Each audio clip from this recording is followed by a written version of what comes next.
Assalamualaikum.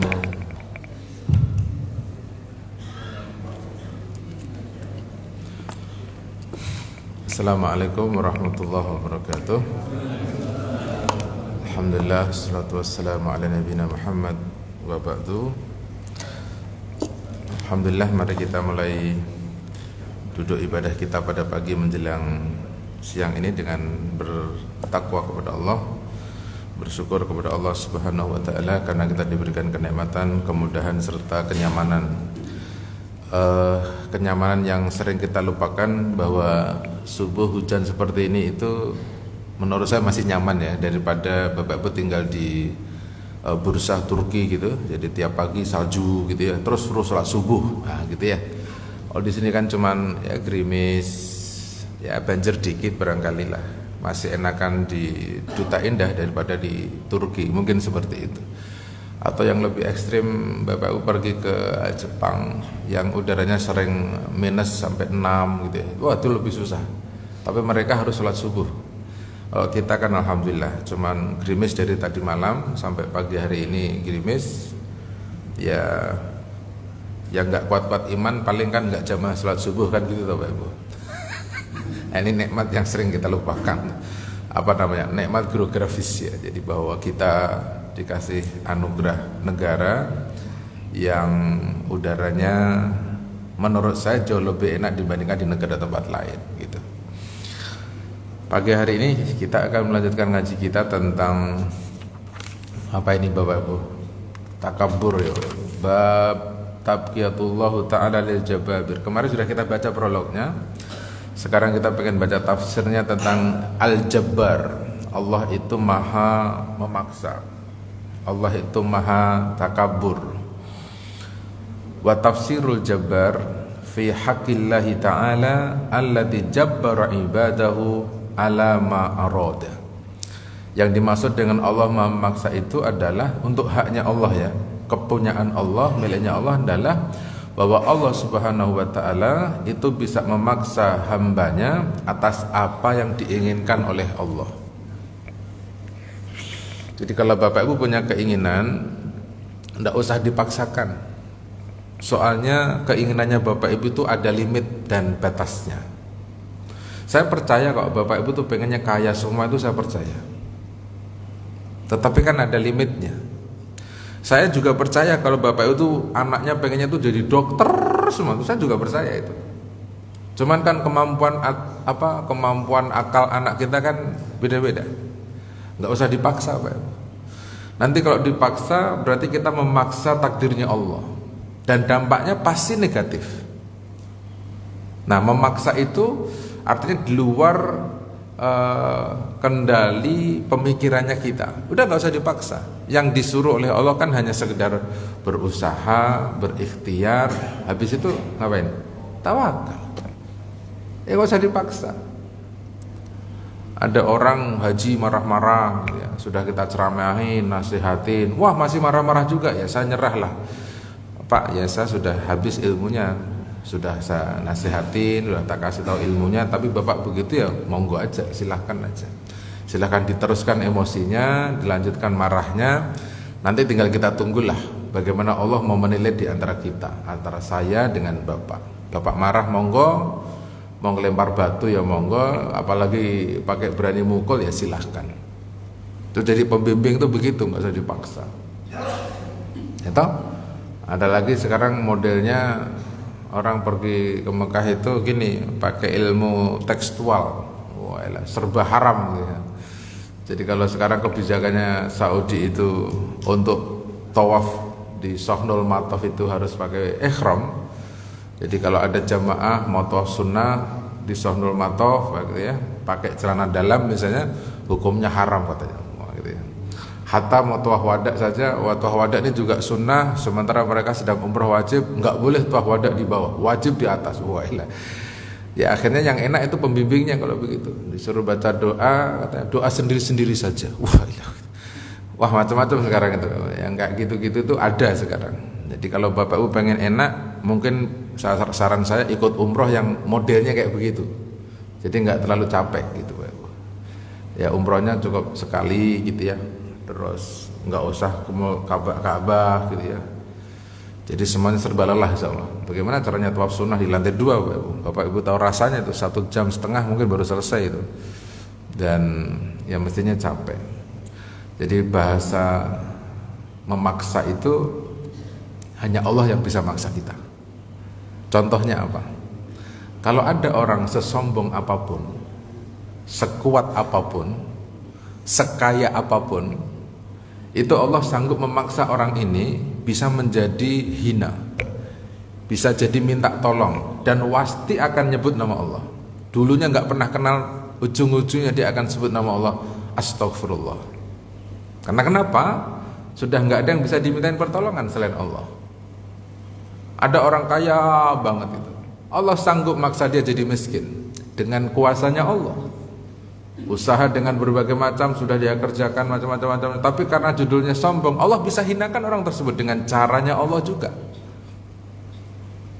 Jadi sombong itu bukan milik kita, hanya Allah Subhanahu wa taala. Kalau Bapak Ibu bisa beribadah yang baik gitu ya, ya enggak usah disombongkan. Nih saya nih ahli ibadah, enggak usah lah. Kan belum dinilai sama Allah. Jangan-jangan yang dilakukan belum diterima, baru sekedar dikerjakan tapi belum diterima. Nah, kita kan harus menunggu itu, maka tidak boleh ada sombong. Wakilah, ada yang berpendapat alladzi yujabbir an zulmil ibad innallaha ta'ala jalla ismuhu la yunsabu ilaihi adz-zulm.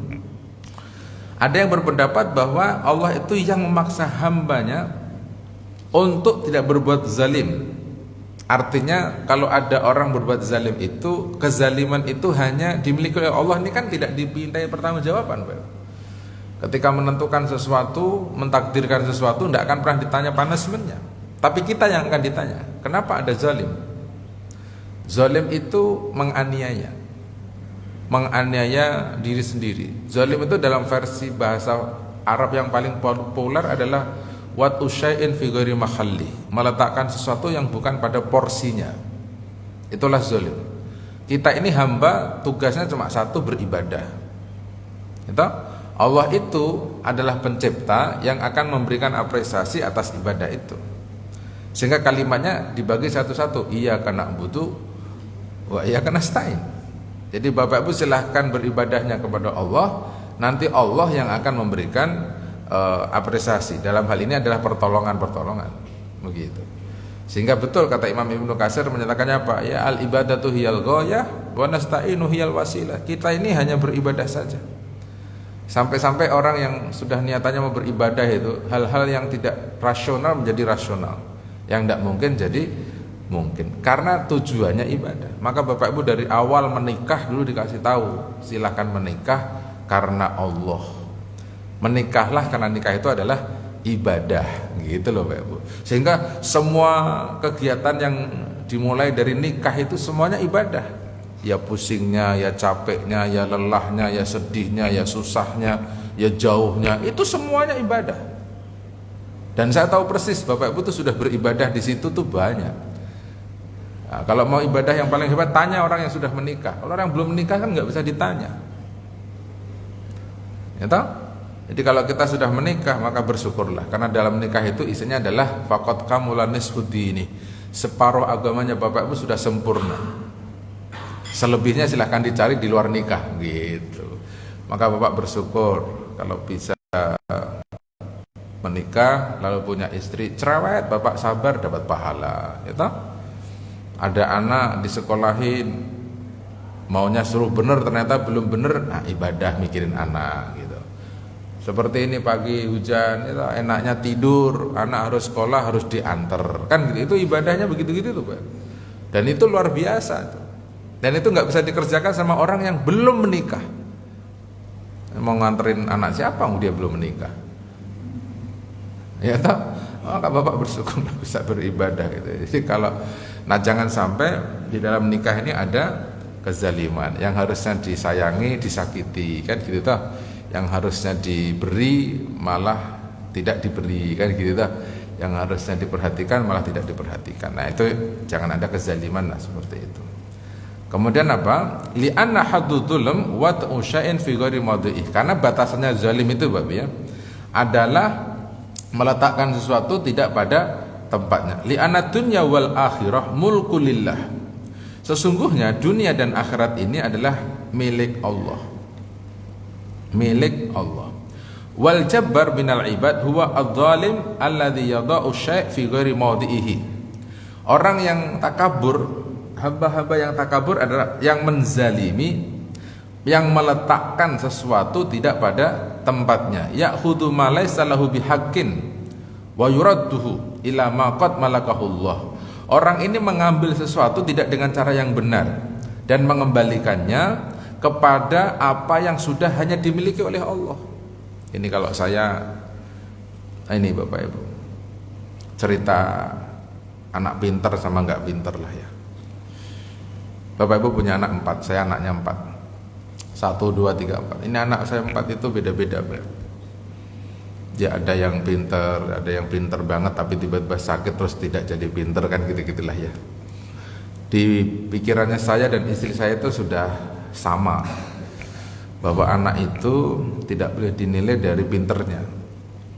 Ya mau bodoh ya dia anak saya, mau tidak sampai sekolahnya ya itu anak saya juga kan gitu.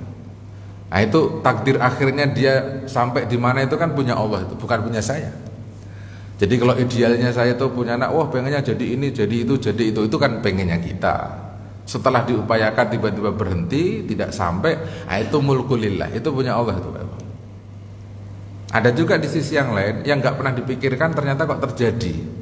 Nah, terjadinya itu juga utusannya Allah itu. Kok kita bisa begini ya, bisa begitu. Nah, itu Allah punya itu.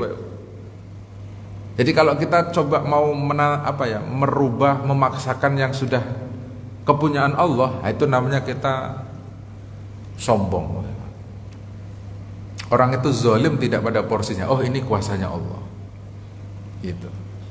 Bapak Ibu mungkin sampai rumah nanti bisa direnung-renungkan. Iya kita kok bisa sampai di sini, bisa seperti itu. Padahal kita nggak pernah ngajarin anak kita sampai seperti itu, tapi kok, nah kan itu Allah Subhanahu Wa Taala itu. Turun lagi ke bawah, mungkin punya ilmunya Allah. Mungkin kita sering renung gini, kenapa ya kalau ada bayi lahir, kok dia bisa ketemu sama tetek emaknya itu? Dari mana sekolahnya si bayi itu? Dan dia tahu itu harus disedot, tidak digigit dan seterusnya. Siapa yang kasih tahu? Suaminya? Hah? Enggak. Itu Allah Subhanahu Wa Taala. Sehingga ketika sudah lahir dia pasti mau kayak apapun untuk menilai bahwa ini anak sama ibu itu asli sama palsu, original sama palsu, hoak sama asli gitu ya. Gampang. Susuin aja. Mau nyusu berarti anaknya, bukan berarti bukan anaknya. Beres itu kan. Dan itu hanya ada di Allah seperti itu. Ya termasuk takdirnya kita lah. Ya, takdirnya kita itu sudah ditulis oleh Allah. Kita menuju ke takdir-takdir itu aja, tahapan demi tahapan, sampai di titik mana, itu takdir-takdir dari Allah. Nah itu mari kita samakan dulu persepsinya. Kadang-kadang ada orang tua yang dia nggak bisa ngaji, anaknya pengen hafid Quran. Bagus sih Bapak Ibu, banyak yang terjadi juga. Tapi ya tidak sedikit yang gagal karena bapaknya aja kagak. Anak juga bisa balikin. Bapak bisa ngaji enggak? Ya bapakmu kan sudah tua, ya nggak bisa ya wajar kan, situ masih muda, wajib bisa. Wah nggak bisa dong, saya juga boleh dong seperti bapak, kan boleh begitu. Tapi ada juga anak yang ketika disuruh begitu, oh iya pak, nurut gitu. Tapi mungkin tidak empat-empatnya, satu ada yang enggak. Sebagai bentuk apa? Kalau saya nyebutnya itu sebagai PR-nya hidupnya dia lah. Gitu. Kalau semuanya enak nanti dia nggak mikirin apa-apa. Gitu. Kalau sudah miliknya Allah, jangan diambil oleh Bapak Ibu. Bapak Ibu tugasnya cuma pergi ke masjid, sholat subuh, ngaji gitu ya. Nah ngaji itu dapat ilmu apa tidak itu wilayahnya Allah tuh Bapak Ibu. Bapak Ibu ikhlas saja. Bapak Ibu dengerin sambil ngantuk, sambil selonjoran, udah ikhlas saja. Duduknya itu yang ikhlas saja. Itu aja. Nanti pulang dapat apa itu urusannya Allah itu. Tadi ngaji apa ya? Tahu sih saya sih ngantuk tapi kayaknya kok serius gitu ya. Loh, kok iso ya Pak? Sampai ngantuk iso serius sih. Maksudnya serius ilmunya. Kalimat pertama yang saya dengarkan itu menarik itu. Padahal sampai ujungnya udah nggak menikmati itu. Yang dia nikmati cuman di Duta Indah lebih enak daripada di Jepang sama di Turki. Nah, itu ilmunya itu. Akhirnya dia kebayang itu, gimana caranya pergi ke Turki kan gitu. Bagus lah. Bukan nguplok aja gitu di Duta Indah saja kan gitu. Nicanya begitulah. Kemudian apa? Wa idza qadallahu ta'ala ala 'abdihi biqada'in fahuwa lahu khairun. Tolong dicatat kalimat. Kalau Allah sudah menetapkan sesuatu Bapak Ibu, Allah sudah menetapkan sesuatu kepada hamba-hambanya, fakana huwa khairun lahu. Pasti qada itu baik buat Bapak Ibu. Itu kalimat buat saya luar biasa kalimat. Karena qadanya Allah itu pasti indah. Tidak ada yang tidak indah. Saya bersyukurlah ya ditakdirkan menjadi seperti ini, dan sampai titik ini saya bersyukur. Itulah takdir saya. Tapi kalau saya nengok takdirnya teman saya yang saat ini jadi profesor, punya jabatan mentereng tinggi gitu ya, ya kalau lagi sendiri saya sedih juga Bapak. Tapi kan memang takdirnya teman saya memang berbeda tuh dengan saya. Masa saya harus sama gitu. Yang bikin kita marah itu kan ketika pendamping kita nuntut bahwa saya harus sama dengan orang lain. Kan itu yang bikin kita menderita. Tapi kalau kita bisa hidup dengan takdir kita sendiri, pendampingnya juga setuju, ya udah bahagia pasti muncul. Gitu Pak.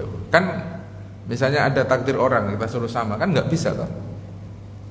Jadi kalau kita hidup nggak usah ngeliatin orang lain. Urusan dunia nggak usah. Kalau agama boleh lah.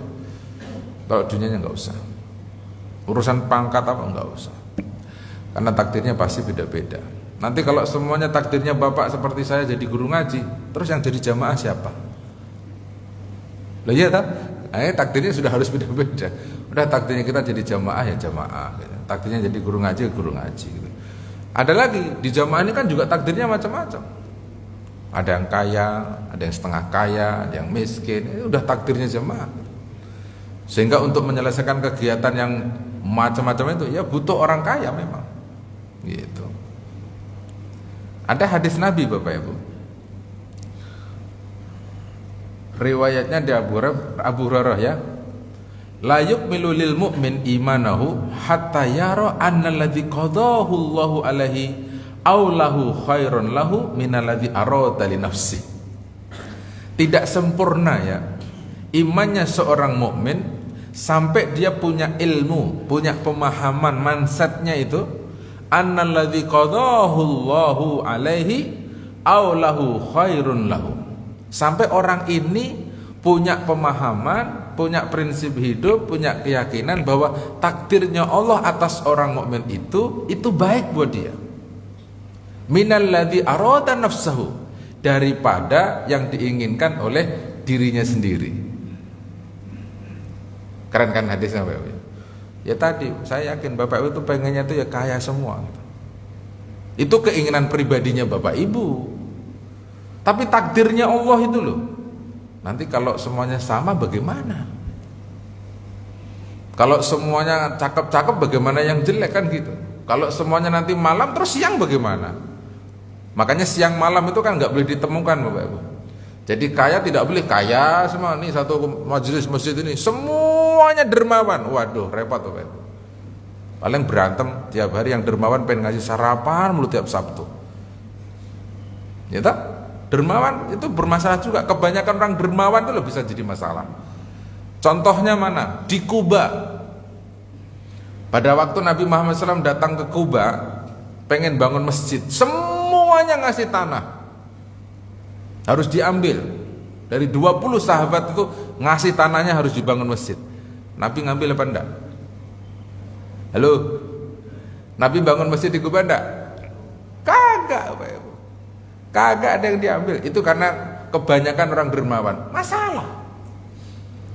Dan itu yang berhadapan dengan Nabi Muhammad.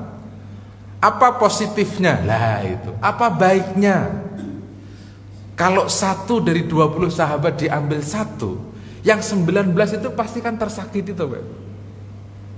Karena Nabi memilih yang satu, pasti ada alasannya nih Nabi. Akhirnya 19-nya jadi gunjingan itu. Untuk menciptakan ketentraman, kenyamanan, kebaikannya orang-orang Kuba, maka Nabi tidak bangun masjid di Kuba. Bagaimana biar adil? Beliau bilang, ya halla quswaya, jadi saya lepaskan onta saya Quswa ini, ya. Di mana nanti dia berhenti, di situ saya bangun masjid. Jadi bukan Nabi yang menentukan. Yang menentukan adalah ontanya. Maka dermawan itu, kalau saran saya sih jangan semuanya berantem nanti itu. Misalnya masjid mau direnovasi, yang dermawan ada 10. Maunya karpetnya merah, yang satu kuning, satu hijau, satu putih, mana yang mau dipasang coba? Karpetnya. Semuanya dipasang. Senin hijau, Selasa merah, begitu. Kan nggak bisa tuh. Makanya masjid itu nge-share aja wakaf karpet misalnya. Udah, ya alhamdulillah sih kudu nge-share wakaf kan gitu ya. Ya nanti selesai sekitar 2 bulan atau sebulan kan gitu tuh.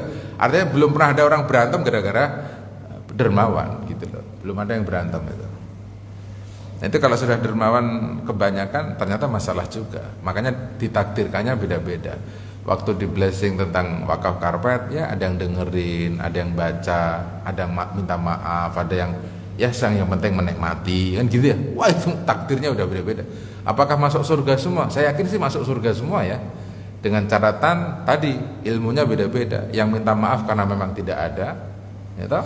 Yang cuma dengerin doang memang imannya masih sampai baca doang, belum sampai kepada kontribusi, dia akan dimasukkan surga juga dengan takdir yang dia punya itu. Karena Allah Subhanahu wa taala akan melihat itu. Sudah senang belum sih gitu kan. Makanya kalau kita mensyukuri takdir Allah itu pasti bahagia, Pak. Syukuri aja, Pak. Itu, Pak, ya. Jadi kalau saya sering pergi ke Mekah, misalnya, istri saya itu kalau nggak ikhlas masalah tuh, Pak. Masalah. Jadi ya alhamdulillah kita punya istri kalau pergi itu senang gitu. Ya tapi jangan sering-sering lah. Ukurannya apa itu? Jangan sering-sering. Ya sebulan sekali lah kita pergi ini. Baik. Wa qala Rasulullah sallallahu alaihi wasallam fi qada ilahi ta'ala khairan illa qada'in nar. Kata Nabi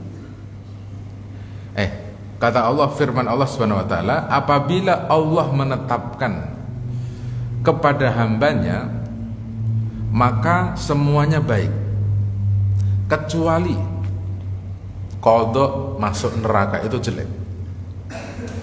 Halo Bapak Ibu, yang jelek itu cuman kodok masuk neraka. Nah ada hadis Rasul Bukhari itu, wah, ada orang itu sholat, zakat, puasa gitu, sampai jaraknya dia sama neraka surga itu tinggal ya 1 jengkal siber. Tapi karena takdirnya Allah dia harus ke neraka, Bapak Ibu. Akhirnya di ujung perjalanannya itu dia mengerjakan amalannya ahli neraka. Ya akhirnya masuk neraka. Padahal awalnya kayaknya surga banget tuh. Takdirnya itu ke neraka, coba. Sebaliknya, ini ada orang nih mabuk, zina, bikin pagar laut 60 kilo itu misalnya gitu ya, yang bikin ribet itu. Coba. Itu kalau saya presidennya itu pasti ketemu Bapak Ibu, dan saya tahu harusnya itu. Benar nggak? Ya Bapak jangan diem-diem aja dong. Itu pagar diambil Pak, ada es. Gitu-gitulah. Biar muncul satu-satu sekarang. Wah, ini jelas, Pak. Sampai apa kata Nabi? Jaraknya dia saking banyaknya dosanya itu sama neraka ya tinggal 1 jengkal juga. Tapi memang takdirnya sudah ke surga, Bapak Ibu. Di ujung-ujungnya itu loh. Dia ya'malu bi ahlil jannah fayadkhuluha. Coba Bapak Ibu. Makanya Bapak Ibu jangan bermain di margin kodok seperti ini. Wah kalau gitu saya ngikut yang nomor 1 aja Ustaz. Sholat terus, zakat terus, tiba-tiba sombong. Nih gue nih di surga. Loh mana buktinya? Gue sholat mulu dari dulu. Haji tiap minggu, tiap tahun gitu ya. Umroh tiap bulan gitu ya. Infak tiap detik. Lah sombong dia Bapak Ibu. Tiba-tiba jatuh miskin, sakit, rumah tangga habis. Kira-kira aja sih. Akhir perjalanannya bisa baik apa enggak ya? Saya yakin sulit tuh Pak. Makanya sombong tidak usah ada dalam diri kita. Kita ini semuanya masih nunggu takdir, Bapak Ibu. Takdirnya seperti apa? Ya makanya satu aja. Kalau sekarang Bapak Ibu ditakdirkan, maaf ya, kekurangan ekonomi, rumah tangganya berantakan, punya anak nggak ada yang jadi, itu masih baik semua. Karena kan belum masuk neraka, masih di dunia itu. Itu masih di dunia itu. Jeleknya itu nanti kalau masuk neraka berarti takdirnya jelek. Makanya betul di dalam Al-Qur'an Bapak Ibu, kullu nafsin za'iqatul maut wa innama tuwaffawna ujurahum yaumal qiyamah wa man zuhziha 'anil nari wa udkhilal jannata faqad faza wa mal hayatud dunya illa mata'ul ghurur. Jelas itu ayat itu Bapak Ibu. Ukurannya orang sukses, berhasil, keren itu ya kalau dia jauh dari neraka aja. Jadi zuhziha 'anil nar ay ub'ida minan nar faqad faza. Masuk surga, wah mantap Bapak Ibu. Kalau sekarang ini semuanya masih duniawi semua Bapak Ibu, apa yang mau dibanggain? Rasa-rasanya tidak ada. Bangga punya mobil baru, rusak enggak mobilnya? Rusak. Bangga punya istri cantik, cantiknya bertahan atau berkurang? Apa sih? Rumah bagus tuh paling 10 tahun, habis itu ganti cat, ganti lampu, renov. Begitu aja hidup kita itu, urusan dunia terus itu. Mendingan memperbaiki akhiratnya ya. Wa idza qadallahu tabaraka wa ta'ala ala abdihi bin nar fa huwa abduhu wa huwa khalaqahu lam yamna'uhu ahadun ala khalqihi wala ala rizqihi. Kalau Allah mentakdirkan seorang ini, hamba ini ke neraka, padahal dia hambanya, wa huwa khaliqu, dan dia Allah juga yang menciptakannya, lam yamna'uhu ahadun, maka tidak ada yang bisa menghalangi siapapun. Itu punya Allah juga kok. Yang ngasih Allah, yang nyiptain Allah, mau masuk ke neraka ya punya Allah juga sebenarnya. Maka tidak ada yang bisa menghalanginya. Termasuk rizki, wala ala rizki, tidak ada yang bisa menghalangi rizkinya Bapak Ibu, karena yang ngasih rizki adalah Allah. Masya Allah. Makanya jangan suka menipu, bohong, manipulasi ya, itu dosa jelas itu. Jangankan 5.000, menzalimi temen itu 5 perak aja dosa itu. Hati-hati yang suka main angka, ngerubah kwitansi, aduh itu gimana itu. Mau haji 200 kali tetap aja ribet hidupnya kalau begitu itu. Karena menzalimi itu ya sama dengan pembahasan ini, zalim. Gitu. Ya, rezeki udah ditakdirkan kok. Saya ini kalau di kampus sekarang lagi mau bikin jadwal. Saya sama kajurnya sudah pernah ceramah di depan kajur kita itu. Urusan jadwal saya itu kalau nggak dikasih ngajar saya nggak apa-apa. Kasih ngajar ya saya ngajar, nggak ngajar saya nggak ngajar. Selesai buat saya. Terus nanti Ustadz gimana? Urusan nantilah belakangan. Gimana kayak urusan duniawi ini. Ya toh? Ya, samalah Bapak Ibu. Saya nggak pernah nanya-nanya jadwal khutbah tahun 2025 nggak pernah. Tanya Pak Edi, pernah nanya saya? Nggak pernah. Ya, saya disuruh ngaji saya datang, nggak di WA saya nggak datang. Udah selesai. Artinya apa? Kalau yang mau dikejar itu rezeki ya nggak bisa dipaksa. Itu. Soalnya di beberapa masjid katanya ada beberapa ustadz kok menanyakan jadwal ini jadwal. Saya perasaan dari dulu nggak pernah ya nanya kayak gitu. Kalau carinya rezeki ya saya pikir bukan dari situ ya. Ya sekarang saya masih disuruh ngaji, besok nggak ada yang ngaji saya kerja proyek. Dulu saya orang proyek jadi kuli. Ya toh. Ya kalau misalnya kerja proyek nggak laku juga ya saya baca kitab. Dari dulu sebelum kerja proyek saya ngaji di pesantren. Udah begitu aja.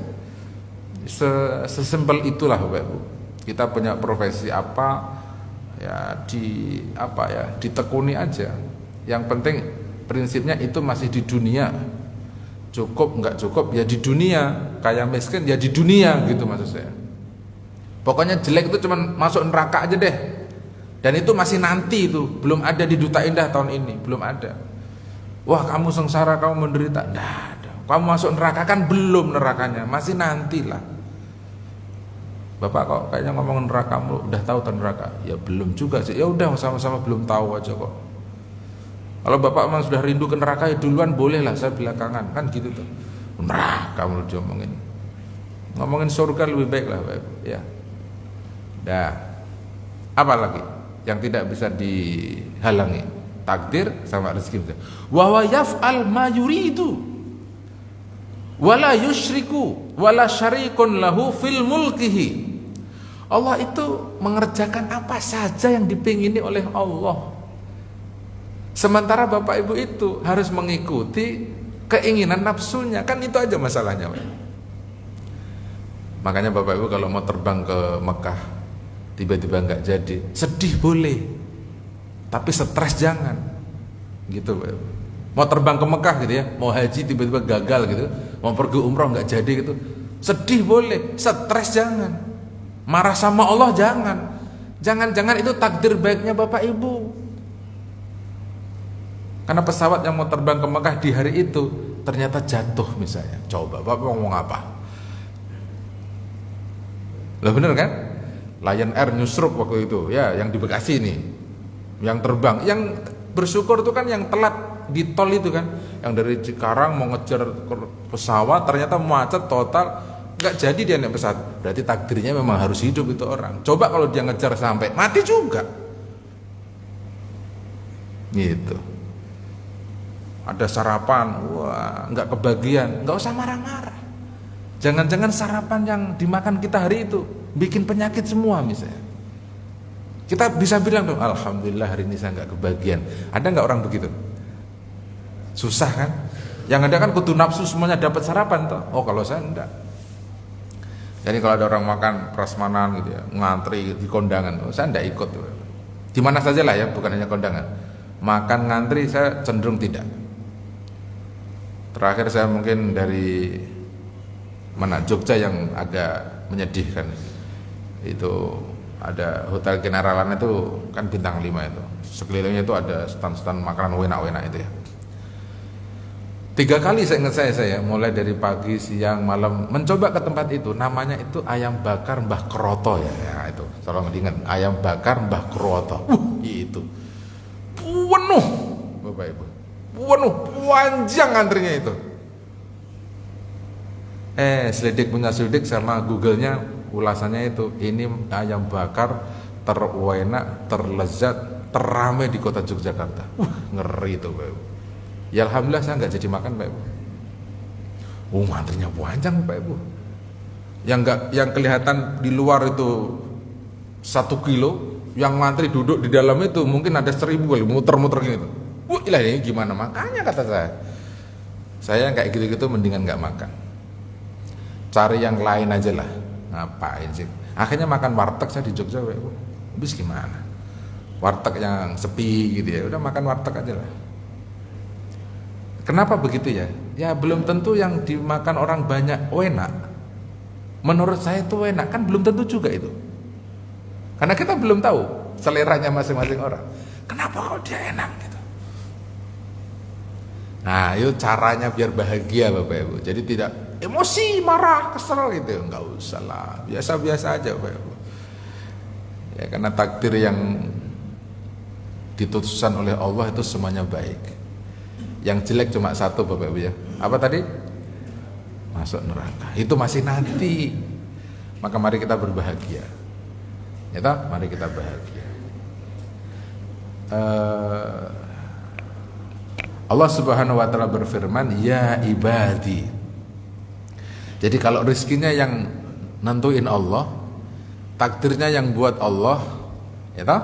Tidak ada yang campur tangan di situ, memang semuanya kuasa Allah. Makanya Allah berfirman buat Bapak Ibu, "Ya ibadi, la khaufun alaikumul yauma wala antum tahzanun." Wahai hamba-hambaku, janganlah kalian takut pada hari ini, dan janganlah kalian bersedih pada hari ini. Takut, sedih itu 2 perkara yang banyak dalam Al-Quran. Bapak Ibu baca deh bukunya Said Al-Qarni, La Tahzan. Yang ditakutin oleh Bapak Ibu, banyak itu. Dan semuanya betul saya kira itu. Takut ini, takut itu, takut itu. Sedih karena ini, sedih karena itu. Yang paling kita sedih ya tadilah. Pengennya kita nikah sama wanita yang cantik, kaya, pinter, mapan, punya deposito. Pengennya begitu. Dapatnya ya Allah, ya jelek, ya nggak pinter, ya goblok, ya macam-macam. Udah takdirnya begitu. Tapi tetap bersyukur. Karena itu di dunia, Bapak Ibu. Emang jodohnya begitu, ya itu disyukuri udah. Ya, saya sama Bapak Ibu, saya yakin samalah. Pernah punya takdir-takdir yang mungkin tidak menyenangkan, tapi kita harus menerima. Gitu Bapak Ibu. Wa idza sami'a al-khalq hadan nida rafa'u ru'usahum wa tama'u kulluhum fi hadan nida. Kalau Bapak Ibu semuanya mendengarkan panggilan ini, nanti ini di akhirat Bapak Ibu, rafa'u ru'usahum, maka semua hamba itu akan mengangkat kepala mereka. Wa tama'u kulluhum, dan semuanya berharap fi hadan nida, tentang panggilan ini. Wa qalu, dan semua hamba itu akan berkata, nahnu ibadallah, summa yunadi saniyan, kami adalah hamba Allah.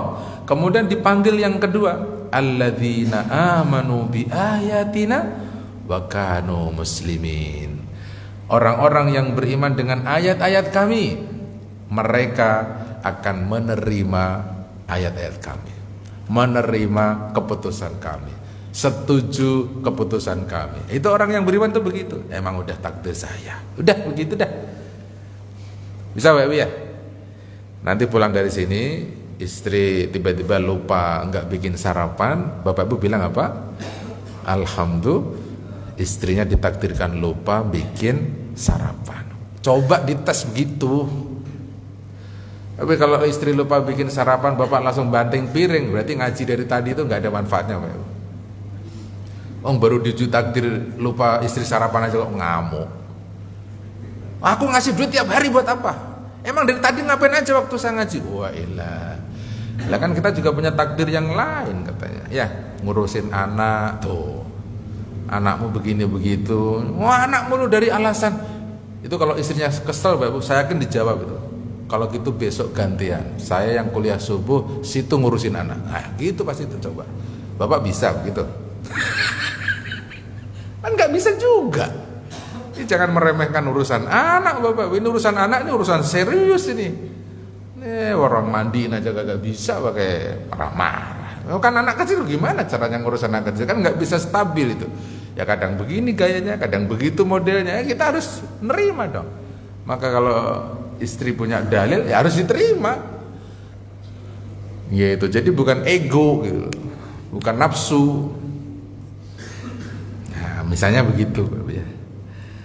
Fa inda dzalika yankusu ra'sahu kullu man lam yakun musliman. Maka ketika ayat ini disampaikan nanti Bapak Ibu, kepala semua makhluk itu ditundukkan begini. Kullu man lam yakun muslimah, semua orang yang tidak menerima keputusan Allah, tidak menerima ayat-ayat Allah, tidak muslimin, tidak seperti Ibrahim. Aslamtu lillahi rabbil alamin, dia nanti akan malu begini. Oh iya ya Allah, oh iya gitu. Enggak enak gitu. Waktu pertama semuanya tegak. Waktu dibaca ayat ini, alladzina amanu bi ayatina wa kanu muslimin, mereka tunduk. Karena dia enggak percaya sama ayat-ayat kami, enggak percaya sama keputusan-keputusan saya. Gimana? Gimana dia enggak takut Bapak Ibu?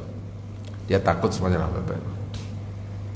Fatabqa ahlul adyan mutakhayyirin wa yufarrih al muslimin, maka tetaplah orang-orang yang beragama dengan benar dan berbahagialah orang-orang yang muslim. Summa yunadi salisan, kemudian dipanggil lagi yang ketiga kalinya, allazina amanu wa kanu yattaqun. Surat Yunus ayat 63. Dan orang-orang yang beriman, wa kanu yattaqun, dan mereka bertakwa kepada Allah. Ada orang beriman, takwanya enggak ada. Haji sudah, maling iya, itu namanya iman tapi dia tidak bertakwa. Ada enggak begitu Pak? Haji sudah tapi maling, ada enggak? Haji sudah tapi nyuri, ada? Haji sudah tapi jahat, ada enggak? Itu berarti apa? Mukmin sudah pergi kemana-mana haji, tapi dia tidak takut sama Allah. Bahwa nyuri itu dosa, dia enggak ngerti lagi takut itu nyuri. Zina dia nggak takut, coba. Maka apa? Allazina amanu, ada kalimatnya wa kanu yattaqun. Sudah beriman harus bertakwa. Apa itu takwa? Ya menghadirkan semua yang dilarang itu ditinggalkan. Itu orang bertakwa, udah begitu. Maka kepanggilan yang ketiga itu surat Yunus 63, Bapak Ibu. Mungkin Bapak Ibu boleh dibikin rentetan nih. Panggilan yang pertama semuanya senang. Itu karena dikasih kenikmatan, nggak usah takut, nggak usah sedih, kan dia beriman. Panggilan yang kedua, orang yang beriman, mereka itu akan menerima semua ayat-ayat dari Allah. Panggilan yang ketiganya, orang yang beriman itu kudu bertakwa. Ya, jadi ada nggak usah takut, ada menerima, ada bertakwa. Lah itu. Aikanu yattaquna al-kabair. Mereka ini disuruh bertakwa kepada dosa-dosa besar. Wayankus ahlul kabair, dan akan dihinakan orang-orang yang mengerjakan dosa-dosa besar. Min ahli tauhid, dari orang-orang yang bertauhid, ru'usahum yarfa'u rusahum. Orang-orang yang ahli tauhid akan mengangkat kepalanya. Wasairu ahli tauhid allati ijtanabu al-kabair, orang-orang yang bertauhid yang meninggalkan dosa-dosa besar. Watabu anha taubatan nasuha, dan mereka bertobat dari dosa besar itu dengan tobat yang benar. Dosa-dosa yang besar, Bapak. Makanya saya sebutin kayak zina, bohong, mencuri, itu kalimatnya besar itu, Bapak. Fakaifa bika ya maghrur. Bagaimana dengan Bapak Ibu yang sering tertipu dan terlalaikan? Ya miskinun, wahai orang-orang yang miskin, qad irtakabat al-kabair was-saghair. Kalian sudah menumpuk-numpuk dosa besar dan dosa-dosa kecil. Wa asaita maulaka, dan kamu sudah berbuat maksiat kepada Rabbmu. Fal khafiyat wad dawahir. Maksiat ini dikerjakan dalam sembunyi-sembunyi maupun terang-terangan. Ini kayak doa muhasabah ya. Dosa besar, dosa kecil dikerjakan. Maksiatnya terang-terangan, sembunyi dilakukan. Lagi susah atau senang, semuanya disebut. Kalau kita muhasabah itu ya.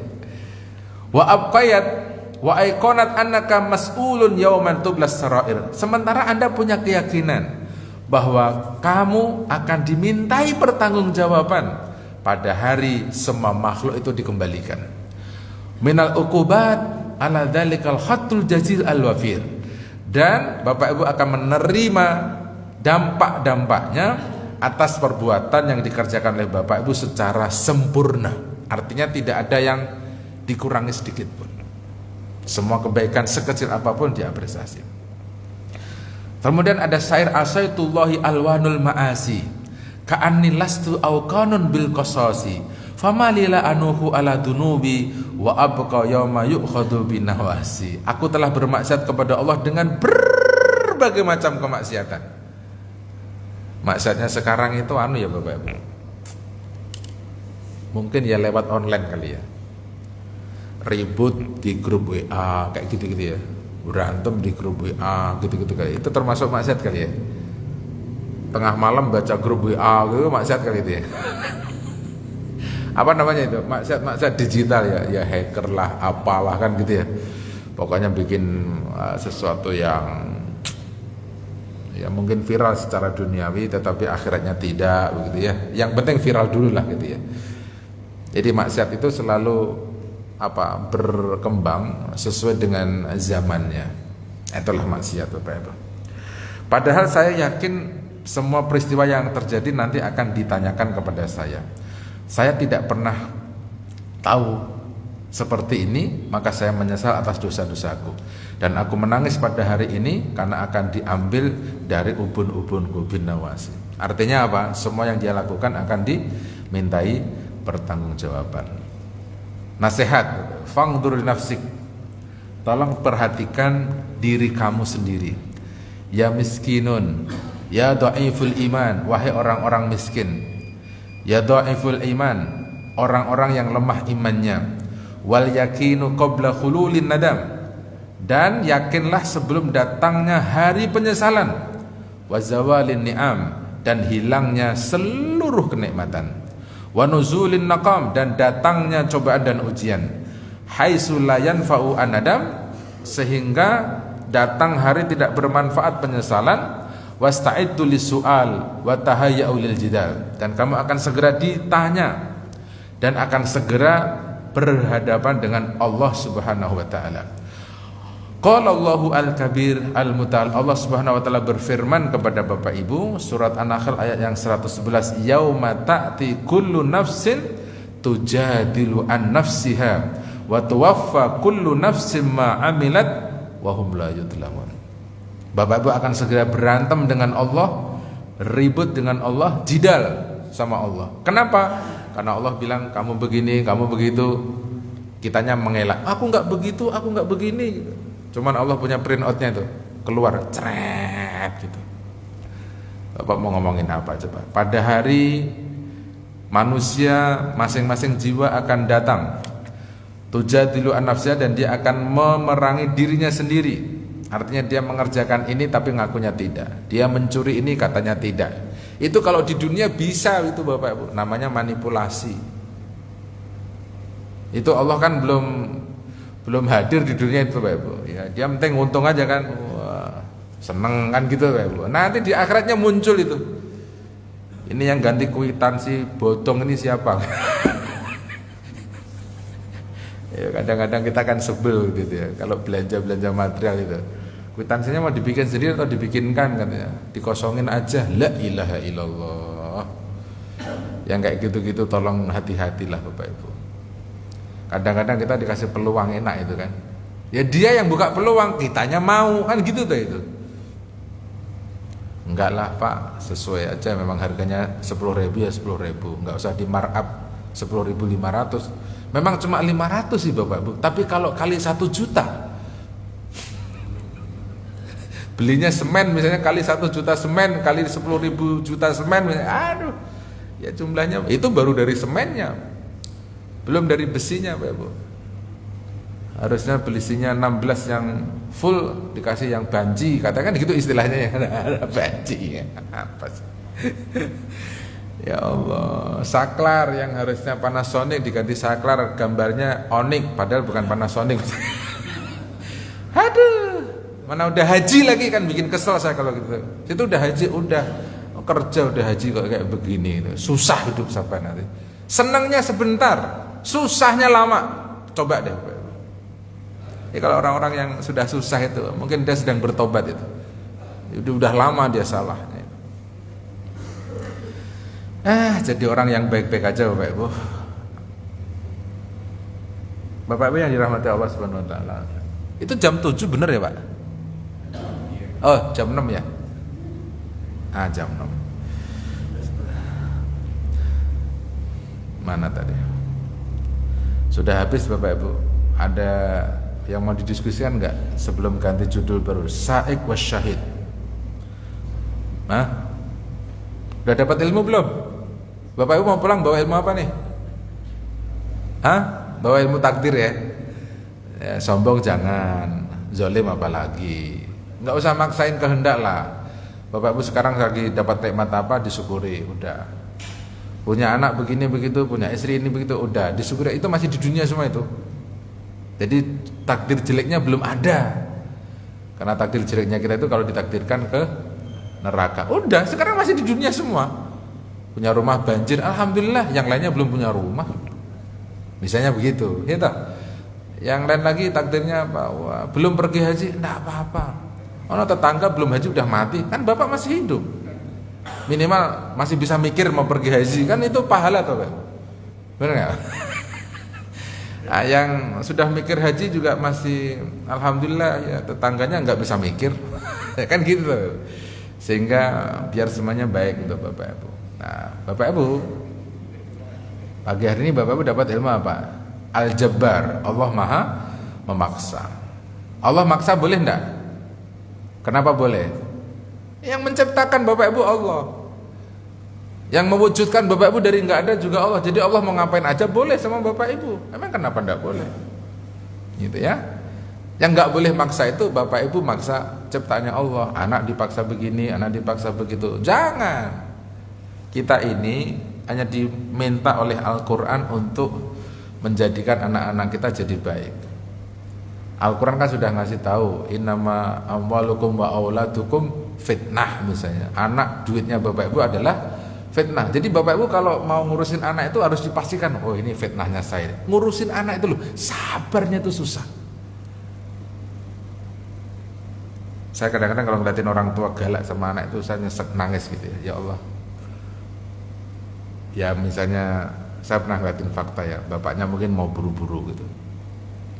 Anaknya makan nugget itu, jatuh gitu. Akhirnya malah dibuanteng juga anaknya. Kamu nyusahin banget gitu. Ada yang seperti itu, Bapak. Jadi ya namanya fitnah, Bapak. Sumber dari anak bisa jadi malapetaka. Kalau tidak diimani. Kalau tidak disikapi dengan keimanan kita kepada Allah Subhanahu wa taala. Saya misalnya kalau ngajar-ngajar begini ya, kalau sudah urusan anak ya saya paling lebih senang minta izin. Maaf anak saya sakit, selesai. Oh anak saya harus nggak bisa lepas, saya nggak jadi ngaji. Karena ngurusin anak wajib gitu ya. Yang nomor 2, yang namanya sombong itu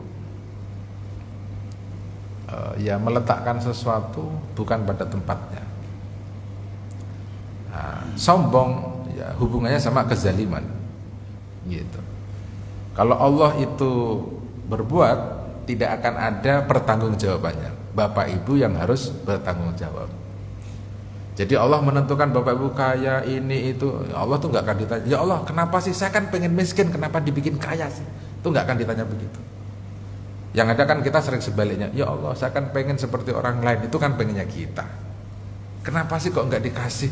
Ya saya kan tahu lah, situ tuh kalau tak kasih kayak orang lain, kayaknya tuh sombongnya nutuk situ itu. Kan gitu. Yang nomor 3, pesannya Nabi Bapak Ibu, semua takdir buat Bapak Ibu itu baik. Kecuali satu aja, takdir ke neraka. Kalau Bapak Ibu dapat takdir masuk neraka. Dan itu Allah sudah menyiapkan perangkatnya, Bapak. Kalau orang yang takdirnya ke sana itu perangkatnya sudah ada itu. Tinggal dia ngikutin apa itu? Schedule-nya aja. Orang yang takdirnya ke neraka itu diajak baik ya susah. Diajak soleh apalagi? Diajak sabar berat tuh Bapak Ibu. Emang takdirnya ke sana Bapak Ibu. Nah, maka Bapak Ibu bersyukurlah. Berkali-kali saya sampaikan. Kalau Bapak Ibu bisa amal soleh, alhamdulillah. Udah begitu. Karena takdirnya Bapak Ibu bisa amal soleh, itu yang ngasih juga Allah. Yang ngasih itu Allah juga, Bapak. Gitu. Jadi bukan karena Bapak Ibu baca ini, baca macam, belum tentu bisa soleh, Bapak. Tapi ketika kita bisa mengerjakan, sebutlah nama Allah, alhamdulillah. Begitu. Alhamdulillah. Kemudian yang nomor 4, Bapak Ibu dapat informasi nanti di akhirat nih Bapak, orang-orang yang sombong, semua orang lah akan dipanggil. Panggilan itu setelah terkumpul semua yang dibaca oleh Allah sama semua makhluknya adalah pertama, ya ibadi la khaufumul al-yauma wala antum tahzanun. Wahai semua hambaku, hari ini kamu enggak usah bersedih, enggak usah takut dan enggak usah bersedih. Semua orang angkat kepalanya. Panggilan yang keduanya, allazina amanu bi ayatina wa kanu muslimin. Orang-orang yang beriman dengan ayat-ayat kami dan mereka menerima semua perintah kami.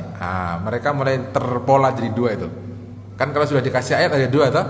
Ada yang menerima ayat, ada yang menolak ayat. Ada yang setuju dengan kajian, ada yang enggak setuju dengan kajian. Jadi pola pasti itu, pasti ada pola, ada 2 itu. Gitu. Jadi pola itu selalu dibikin 2 karena ada siang malam, surga neraka kan gitu. Panggilan yang ketiga adalah orang-orang yang allazina amanu wa kanu yattaqun, orang-orang yang beriman, mereka orang-orang yang bertakwa. Ya, itu bentuknya sudah amaliyah, bisa mengerjakan yang baik-baik. Terakhir, ya penulis kitab ini mengkritisi kita semuanya.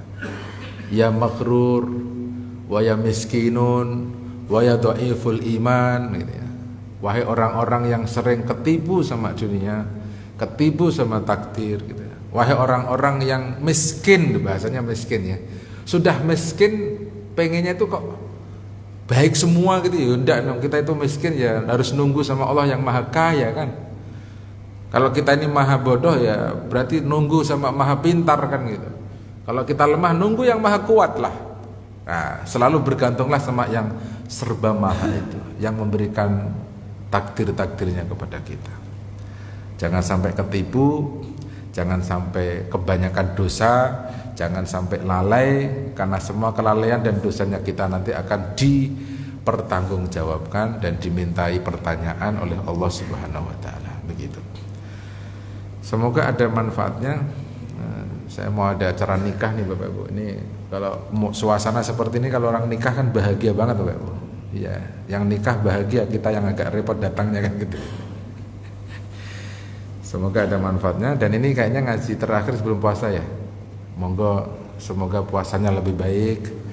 Kita semuanya disampaikan oleh Allah ketemu sama bulan puasa, dan kita bisa menyempurnakan ibadah-ibadah selama berpuasa. Ya, puasanya disempurnakan, sholat wajibnya disempurnakan dengan rawatib, ya yang baik-baik lah Bapak. Karena Nabi Muhammad juga berdoa seperti itu. Karena kita semuanya tidak ada yang tahu sampai Ramadan apa tidak, kan nggak ada yang tahu. Maka wajib berdoa dan berharap semoga kita semuanya disampaikan di bulan yang sangat mulia yaitu Ramadan. Terima kasih banyak Bapak Ibu. Mohon maaf selama kajian kalau ada kesalahan, kekhilafan dan lain sebagainya. Semoga kita semuanya bisa ketemu sama Ramadan dengan suasana hati bersih, fisiknya bersih, sehingga Ramadan Karim menghampiri kita dengan imanan wa ihtisaban. Subhanakallahumma bihamdika asyhadu an la ilaha illa anta astaghfiruka wa atubu ilaik. Wassalamualaikum warahmatullahi wabarakatuh.